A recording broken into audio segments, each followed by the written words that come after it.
जीवन आत्मा की ही यात्रा है।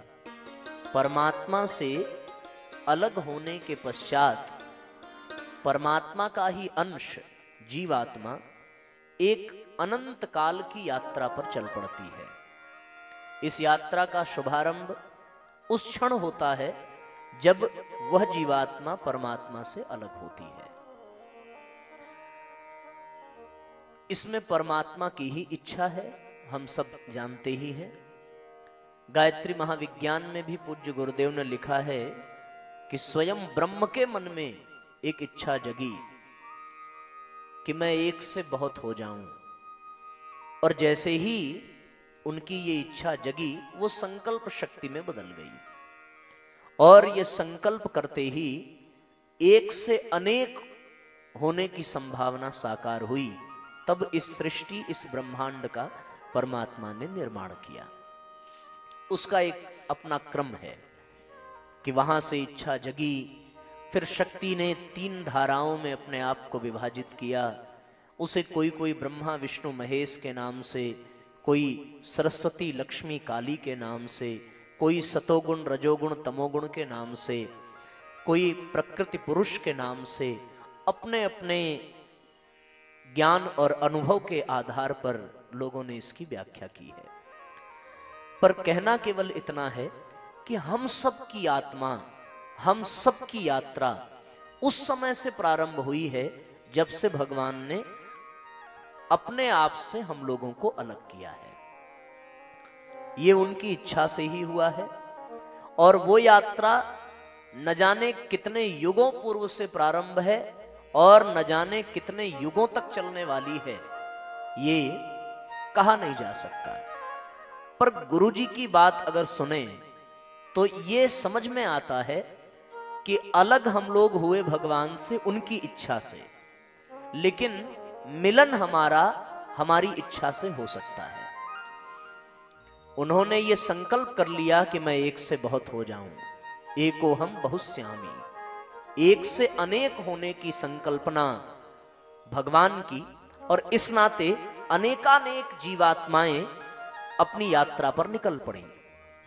पर उन जीवात्माओं की अब अपनी इच्छा यदि हो जाए तो भगवान से पुनर्मिलन संभव हो सकता है। अलग होना उनकी इच्छा थी, पर मिलना यह हमारी इच्छा है। सारा खेल केवल और केवल इसी एक बिंदु के लिए है कि हमारी वास्तविक इच्छा, वास्तविक कामना, वास्तविक संकल्प केवल और केवल यही हो जाए कि हम जहां से अलग हुए हैं उसमें पुनः विलीन हो जाएं। इसी को पूर्णता कहते हैं, इसी को आत्मबोध कहते हैं, इसी को आत्म साक्षात्कार कहते हैं। अध्यात्म की भाषा में इसी को मोक्ष कहते हैं, इसी को मुक्ति कहते हैं, इसी को ईश्वर प्राप्ति कहते हैं। अलग अलग शब्दों से इस एक विषय को संबोधित किया गया, और इसकी पूरी बागडोर किसी और के हाथ में नहीं है, अपने ही हाथ में है। अलग करना उनके हाथ में था, पर उनको पाना ये हमारे हाथ में है। इसलिए हम सब लोग विचार करें कि क्या हमारी इच्छा ऐसी है कि हम फिर से भगवान को पा सकें? क्या हमारी इच्छा है कि हम जहां से निकले वहां फिर से पहुंच सकें? सामान्य और लौकिक जगत के आधार पर यदि देखा जाए तो हम लोग जब घर से निकलकर बाजार जाते हैं तो हमारी यात्रा घर से निकलते ही प्रारंभ हो जाती है। लेकिन पूर्ण कब होती है? बाजार पहुंचने पर पूर्ण नहीं होती। बाजार पहुंच करके जिस उद्देश्य के लिए गए थे उसको पूरा कर लिया, तब भी वो यात्रा पूर्ण नहीं हुई। बाजार से सामान लेकर के वापस के लिए निकल पड़े और मार्ग में किसी काम में उलझ गए, तब भी वो यात्रा पूर्ण नहीं हुई। यात्रा वो पूर्ण तब हुई जब हम सही सलामत उद्देश्य को पूर्ण करके घर वापस आ गए, और जहां से चले थे वहां पहुंचने पर ही वो यात्रा पूर्ण हुई। हम सब लोग इसी एक विषय पर विश्वास करें कि हम लोग जहां हैं यहां के हैं नहीं, जहां के नहीं हैं वहीं के हैं, और वहीं हम सबको जाना है। जहां जाना है वहीं से आए हैं, वो रास्ता हम सबका देखा हुआ है, सुना हुआ है। बस परेशानी की बात यह है कि हम अपने लक्ष्य को भूल गए हैं, हम अपने उद्देश्य को भूल गए हैं। हम घर से बाजार के लिए निकले तो, पर बाजार की चकाचौंध, बाजार के आकर्षण ने, बाजार के विषयों ने हमें अपने पास में ऐसा जकड़ लिया कि हम घर वापस लौटने के लक्ष्य को ही भूल गए। बाजार में ही हमें इतना आनंद आने लगा, इतना आनंद आने लगा कि मन हुआ कि यहीं रह जाएं, यहीं बस जाएं। लेकिन ये कोई बताने वाला भी मिला नहीं, और यदि कोई मिला तो हमने उसकी उपेक्षा की, और यदि उपेक्षा की तो फिर वो लक्ष्य, वो संकल्प अधूरा रह गया, यात्रा अधूरी रह गई। उसको पूर्ण करने की आवश्यकता है। हम सब लोगों के जीवन में किसी चीज का अभाव नहीं है, पर वो अभाव लौकिक दृष्टि से नहीं है, पारलौकिक दृष्टि से, आध्यात्मिक दृष्टि से हर व्यक्ति के ही नहीं, हर प्राणी के जीवन में अभाव है, और प्राणी के ही नहीं, हर पदार्थ के जीवन में अभाव है। और इस अभाव को प्रमाणित करता है उस पदार्थ में होने वाली हलचल, उस पदार्थ में होने वाली गति। विज्ञान भी कहता है कि प्रत्येक पदार्थ में विद्यमान एक एक परमाणु स्थिर नहीं है, वो गति कर रहा है, और उसकी गति इस बात का प्रमाण है कि वो अपूर्ण है।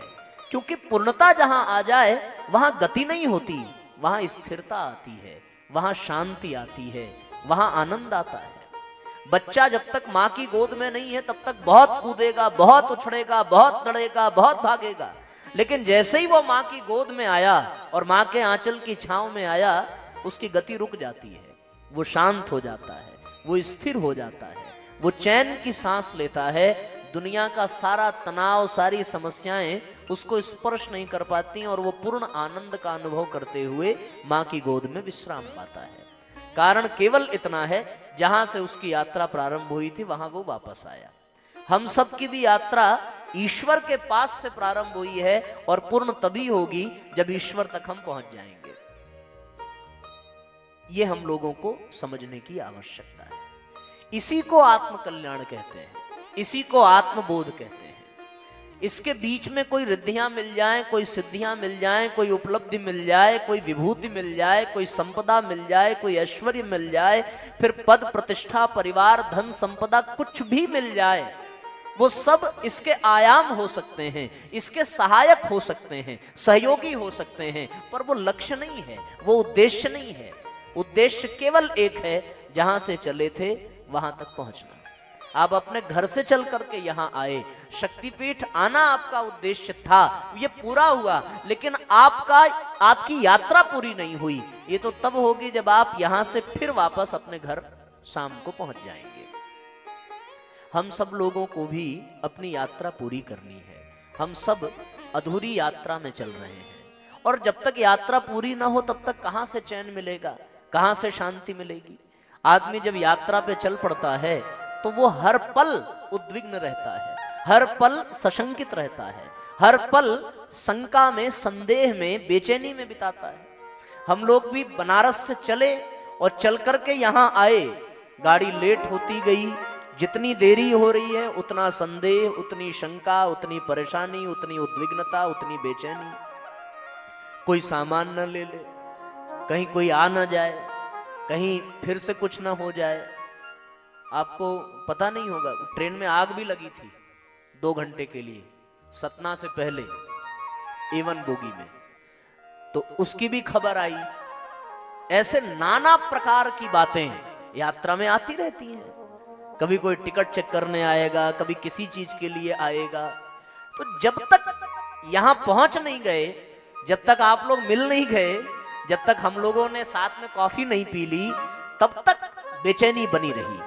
और उसके बाद भी बेचैनी कब तक बनी रही, जब तक यहां वापस आकर के घर पे भोजन नहीं कर लिया रात का, थोड़ी और शांति मिली। लेकिन तब तक वो पूर्ण शांति नहीं मिली जब तक यहां मंच से कार्यक्रम प्रारंभ नहीं हो गया।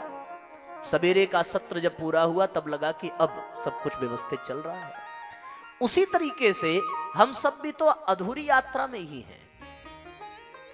चाहे उम्र में कोई बड़ा हो, चाहे छोटा हो, चाहे स्त्री हो, चाहे पुरुष हो सकता है कोई 1-2 किलोमीटर आगे हो, कोई पीछे हो, पर सब के सब यात्रा में ही है।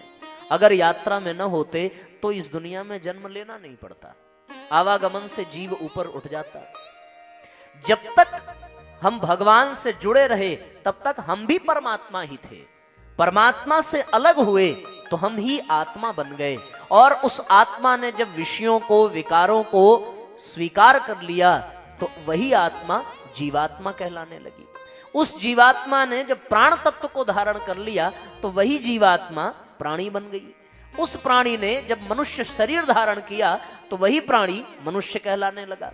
उस मनुष्य ने जब पतन की ओर मार्ग बढ़ाया तो वो असुर बन गया, और वही मनुष्य श्रेष्ठता की ओर चल पड़ा तो वो महामानव, देव मानव और ईश्वर बनता चला गया। ये पूरा खेल यात्रा का ही है। जीवन एक यात्रा है। किसकी यात्रा? जीवन यात्रा है आत्मा की। ये अंतरात्मा की यात्रा है, क्योंकि जब अलग हुई तो वो आत्मा के रूप में हुई। आत्मा को अंश कहा गया है। गोस्वामी जी ने लिखा है, ईश्वर अंश जीव अविनाशी, चेतन अमल सहज सुख राशि। ये ईश्वर का अंश है। और कैसा अंश है? चैतन्य अंश है, स्वयं प्रकाशित है। चेतन कहने का तात्पर्य ये कि जो कुछ भी परमात्मा में था वो सब कुछ इस आत्मा में विद्यमान है। बीज के रूप में, प्रतीक के रूप में, ऐसा कुछ भी नहीं है जो आत्मा और परमात्मा में भेद कर दे।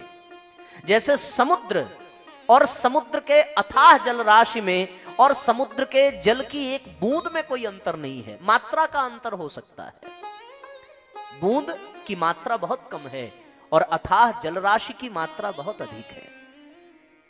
उसी प्रकार वो आत्मा जल की बूंद के समान हो सकती है और वो परमात्मा सागर के अथाह जल के समान हो सकता है। पर उस अथाह जल और एक बूंद में कोई अंतर नहीं है। गुणों के आधार पर, स्वभाव के आधार पर कोई भी अंतर नहीं है, इसलिए उसको चेतन कहा। और फिर अमल, अमल का तात्पर्य, दो शब्द हैं हमारे यहां, एक अमल है और एक निर्मल है। निर्मल का तात्पर्य जो कभी मैला था और मैला होने के बाद शुद्ध हुआ, उसको निर्मल कहते हैं। लेकिन अमल का तात्पर्य जिसको मल कभी स्पर्श ही नहीं कर सकता, जिसको कभी कोई विकार छू नहीं सकता, जिसको कोई विकार प्रभावित नहीं कर सकता, उसको कहते हैं अमल। तो यहां चेतना हमारी आत्मा के लिए अमल शब्द का उपयोग किया है तुलसीदास जी ने, चेतन अमल सहज सुख राशि। लेकिन मन के लिए उन्होंने अमल शब्द नहीं, निर्मल शब्द उपयोग किया है। निर्मल मन जन सो मोहि पावा, मोहि कपट छल छिद्र न भावा। मन के लिए निर्मल शब्द, क्योंकि मन मैला ही होता है, उस मैले मन को शुद्ध करना पड़ता है, इसलिए मन के लिए निर्मल शब्द का उपयोग है। पर आत्मा के लिए अमल शब्द का ही प्रयोग किया है। क्यों? क्योंकि मन परमात्मा का अंश नहीं है, मन आत्मा का उपकरण है, लेकिन अंश तो आत्मा ही है परमात्मा का। यात्रा मन की नहीं है, यात्रा शरीर की नहीं है, यात्रा बुद्धि की नहीं है, यात्रा आत्मा की है। उस आत्मा की ही यात्रा पे हम सभी चलते चले जा रहे हैं। इसी यात्रा को जीवन कहते हैं, इसी को जिंदगी कहते हैं, इसी को समय कहते हैं। समय को ही जीवन, जीवन को ही समय, पूज्य गुरुदेव ने कहा। आत्मा की यात्रा, और ये हम सबका दुर्भाग्य है। दुर्भाग्य क्या है? दुर्भाग्य ये है कि हम सब लोग की यात्रा अधूरी है, किसी की यात्रा पूरी नहीं है। अधूरे होने का प्रमाण हम स्वयं हैं। अगर हम हैं तो इसका मतलब अधूरी यात्रा में है, और अगर हमारा विलय हो गया परमात्मा में तो फिर हम हैं नहीं, और हम नहीं हैं तो यही यात्रा की पूर्णता का प्रमाण है। पर यह दुर्भाग्य है कि हम लोग हैं, और हैं तो हम लोगों की यात्रा अधूरी है। चाहे आप हो चाहे हम हो, हम सब अधूरी यात्रा पर चल रहे हैं। कोई थोड़ा आगे होगा, कोई पीछे होगा। इस दुर्भाग्य के साथ साथ एक सौभाग्य भी जुड़ा हुआ है, और वो सौभाग्य ये जुड़ा है कि ये जो यात्रा हम लोगों की चल रही है, किसी की यात्रा साइकिल पे चलती है, किसी की खटारा गाड़ी पे चलती है, किसी की ट्रेन से चलती है, किसी की प्लेन से चलती है, किसी की उससे भी अच्छी क्वालिटी वाली वाहन के द्वारा यात्रा संपन्न हो रही है। तो दुर्भाग्य तो ये है कि हमारी यात्रा अधूरी है, पर सौभाग्य ये है कि हम उस वाहन पर सवार होकर यात्रा कर रहे हैं जो इस संसार का सबसे सर्वोत्तम वाहन है। उसी को मनुष्य शरीर कहते हैं, मानव देह कहते हैं। सब संतों ने, सब ग्रंथों ने बड़े भाव से एक स्वर में स्वीकार किया है कि इस संसार में सबसे दुर्लभ और सबसे उपयोगी और सबसे कीमती यदि कुछ है तो वो क्या है? मनुष्य शरीर है, मानव देह है। इससे बढ़कर के कुछ भी नहीं है। यदि ये मिल गया तो कुछ भी पाना शेष नहीं है, और यदि ये न मिला तो जब तक न मिले तब तक हर चीज प्राप्त करने के बाद भी लगेगा कि अभी भी कुछ अधूरा है। ये बड़ी विशेष बात है, और ये प्रारंभ से आज तक ऐसा नहीं है कि आज से 100 साल पहले मनुष्य कुछ और था, आज कुछ और हो गया और 100 साल के बाद कुछ और हो जाएगा। उसमें कोई परिवर्तन नहीं है। दुनिया की कोई भी चीज आप खरीदो, 10 साल के बाद आपको लगेगा कि इससे अच्छा कोई मॉडल आ गया है, इससे अच्छा कोई अपडेटेड वर्जन आ गया है। मोबाइल आज लिया, 5 साल के बाद उससे अच्छी आ जाएगी। कंप्यूटर आज लिया, 5 साल के बाद उससे अच्छा आ जाएगा। सब कुछ उससे अच्छा आ जाएगा। दुनिया का हर तत्व आपको एक नयापन, एक नए तरीके से मिलेगा, पर मानव देह आज से हजारों वर्ष पहले जैसी थी वैसी आज भी है, कोई अंतर नहीं है। और ये केवल और केवल मनुष्य के ही भीतर है और कहीं नहीं है। अन्य किसी भी प्राणी में यह सुविधा नहीं है, आप ये जान लीजिए। ये प्रारंभ से ब्रह्मा जी ने जैसा मनुष्य को बना दिया तो वो पूर्ण ही बनाया, क्योंकि ये एकदम बेस्ट है, इससे बेहतर कुछ हो नहीं सकता। बड़े भाग मानुष तन पावा, सुर दुर्लभ सब ग्रंथ ही गावा। ये बड़े भाग्य से मिलता है। दुर्लभो मानुषो देहो देहि नाम क्षण भंगुरः, तत्रापि वैकुंठ प्रिय दर्शनम, तत्रापि दुर्लभम मन्ये वैकुंठ प्रिय दर्शनम। मानुष देह बड़ा दुर्लभ है तो क्षण भंगुर, लेकिन बहुत दुर्लभ है और ये बहुत कीमती है। दुर्लभम त्रयमेवैतत् देवानुग्रह हेतुकम। विवेक चूड़ामणि में आद्य गुरु शंकराचार्य जी कहते हैं 3 चीजें ही दुर्लभ हैं, मनुष्यत्वम, मुमुक्षत्वम, महापुरुष संश्रयः। मनुष्यत्व दुर्लभ है, मुमुक्षत्व दुर्लभ है और महापुरुषों का सानिध्य दुर्लभ है। इसमें मनुष्य शरीर बहुत दुर्लभ है। तो दुर्भाग्य है कि यात्रा अधूरी है, पर सौभाग्य है कि यात्रा बड़े अच्छे साधन से संपन्न हो रही है और हम सब लोग इस समय मनुष्य शरीर में हैं। जैसे साइकिल से अच्छी मोटरसाइकिल, मोटरसाइकिल से अच्छी टेम्पो, टेम्पो से अच्छी 4 व्हीलर, 4 व्हीलर से अच्छी ट्रेन, ट्रेन से अच्छी हेलीकॉप्टर, ऐसे ऐसे उसका क्रम बढ़ता जा रहा है। अब उससे अच्छा कुछ और हो तो वो हमें पता नहीं। बस कहने का भाव यही है कि जीवन की यात्रा के लिए मनुष्य देह से अच्छा कोई साधन नहीं है। इसको सब स्वीकार करते हैं और इसको प्रमाणित किया गया है, ये सर्वमान्य है। हम सब लोगों का ये सौभाग्य है, दुर्भाग्य के साथ सौभाग्य है। जीवन में सब कुछ संतुलित होना चाहिए। अगर दुर्भाग्य है तो भगवान सौभाग्य दे करके उस दुर्भाग्य को भी संतुलित करता है, और अगर सौभाग्य है तो सौभाग्य के साथ कुछ दुर्भाग्य भी होता है, जुड़ा होता है। संतुलन बना रहना चाहिए। इसलिए दुर्भाग्य है कि यात्रा अधूरी है, पर सौभाग्य है कि मनुष्य शरीर में ये यात्रा चल रही है, मनुष्य शरीर में।